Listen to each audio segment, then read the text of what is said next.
El hueso frontal es considerado a nivel osteopático como un hueso par. Ya he comentado que tenemos la sutura metópica, que divide el frontal en dos. Esto lo podéis enriquecer con todos los dibujos que tenéis dentro de los apuntes, incluso los vídeos que tenéis en el área privada, etc. La sutura metópica representa la división de los dos huesos frontales. Las anomalías de conformación de las eminencias frontales son estas, ambas, una de cada lado, suelen ser secundarias a un fenómeno de compresión con disfunción intraósea, con un aplanamiento o abombamiento que suele ser asimétrico. Es decir, que cuando se produce una anomalía de conformación de la frente, generalmente es por una reacción del propio hueso a un fenómeno compresivo. Y esto puede traducirse en un aplanamiento o en un abombamiento, y que generalmente suele ser asimétrico. ¿De acuerdo? Al menos el asimétrico sería el potencialmente más patológico. ¿Por qué sería el más patológico?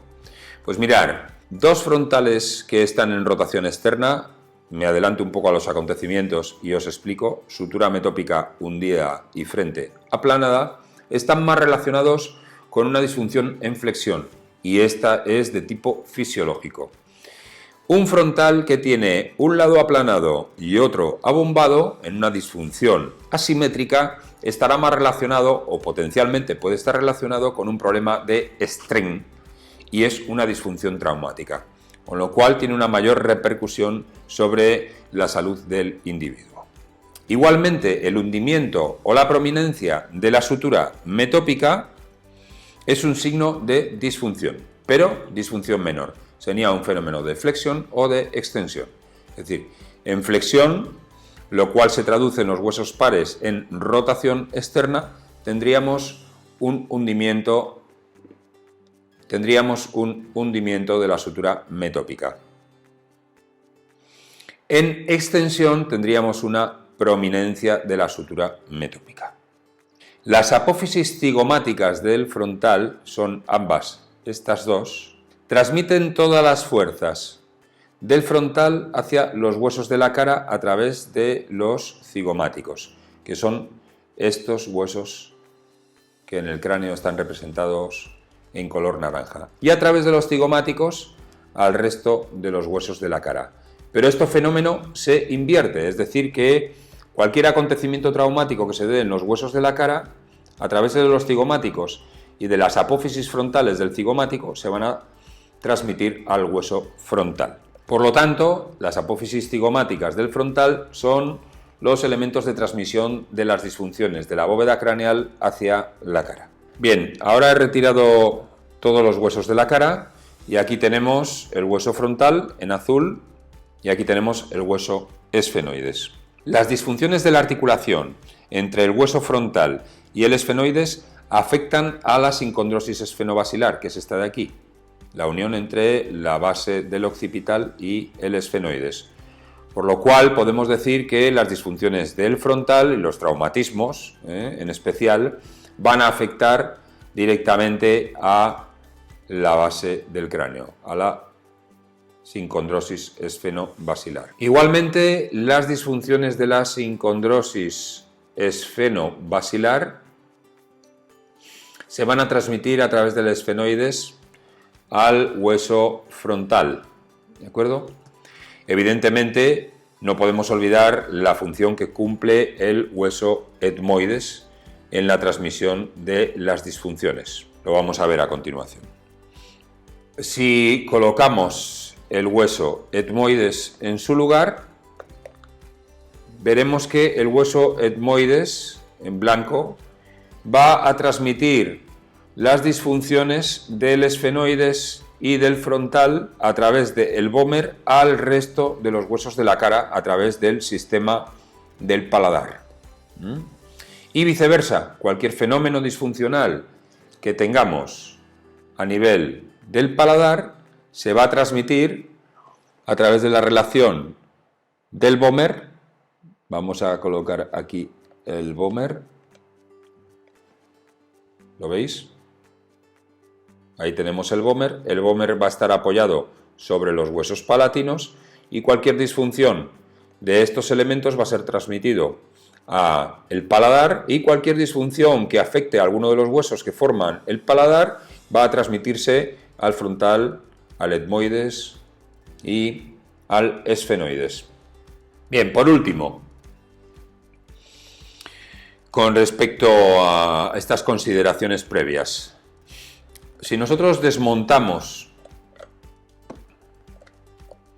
el cráneo y nos quedamos con los huesos de la bóveda, vamos a desmontarlo, quitamos el esfenoides, quitamos los temporales,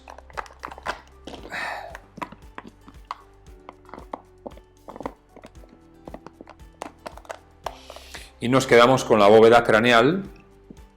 Ahora voy a quitar momentáneamente el hueso occipital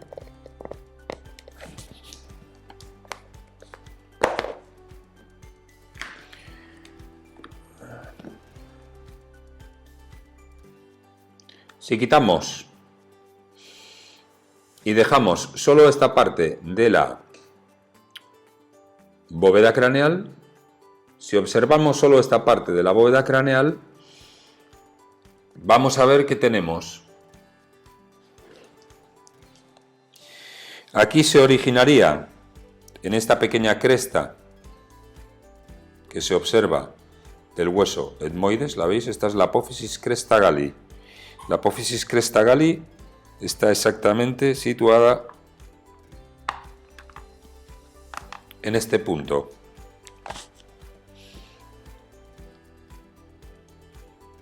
¿Lo veis ahí? De ahí va a partir la O del cerebro.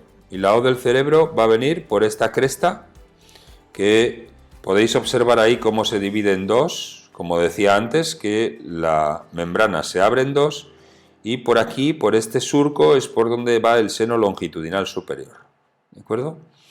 Pues esa membrana se va a propagar a lo largo de la sutura sagital, por la parte interna, aquí, hasta llegar a la protuberancia occipital. Aquí es donde veis el punto donde confluyen las membranas. ¿Veis? Esto es el occipital, esta es la base del occipital, este es el foramen magnum. Aquí lo estamos viendo desde adelante. Es decir, aquí estaría la bóveda craneal, aquí estarían los huesos de la cara, hemos retirado todo esto. Y este es el punto de confluencia de la O del cerebro, de la O del cerebelo y de la tienda del cerebelo, que está formado por estas dos membranas de aquí. Y este punto es el punto donde confluyen y lo llamaremos la protuberancia occipital interna. Y este punto de protuberancia occipital interna se corresponde con la protuberancia occipital externa, que es la protuberancia que os podéis palpar en la nuca. Y a partir de ahí comenzaría el ligamento nucal, que descendería hasta C7. Todo este sistema conjuntivo forma parte de la cadena estática. Decimos cadena estática posterior, pero en realidad es la cadena estática, no hay más. La cadena estática solo va por la parte posterior y son todo elementos conjuntivos. Leopold Busquet lo explica muy bien dentro de sus libros y en un seminario presencial o en otro apartado, si tuvierais más interés por este aspecto, podríamos matizarlo. ¿De acuerdo? Fijaros la importancia que tiene todo el sistema de la bóveda craneal sobre la estática del individuo.